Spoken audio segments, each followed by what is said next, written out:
viruses are a lot like the kind of virus that you or I might get, like the flu.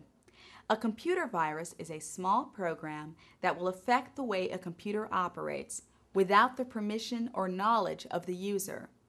To be considered a virus, it must meet two criteria. It must execute itself, and it must replicate itself.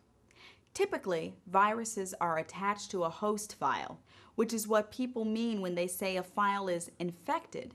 It has a virus attached to it. Trojan horses, so called because basically they claim to be something they are not, are often called viruses, but they are actually different. Trojan horses do not replicate themselves and are not self-triggering. They have to be invited onto your computer or device, usually via a file download, like opening an attachment on an email.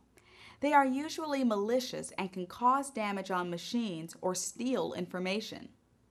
Also lumped into the virus-like category are worms.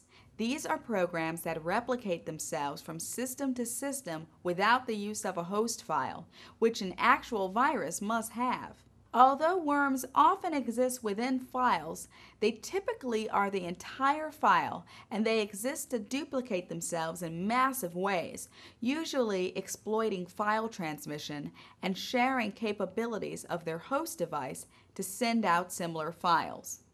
One of the biggest worm infestations on the internet was the MyDoom worm.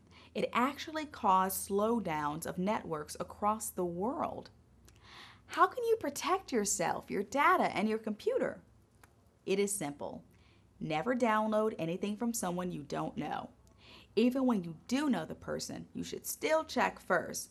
Their system could have been infected and may be sending the file to you without their knowledge. Run an antivirus scanning program. The big ones are Norton and Symantec. And make sure it checks your system regularly, as well as scans all new files, and subscribe to its update service if you can. It will automatically download the latest protection to your machine. When you are using public email systems like Yahoo or MSN, make sure you enable virus scanning. Just like with the flu, you are never guaranteed to be absolutely safe from viruses or related bugs.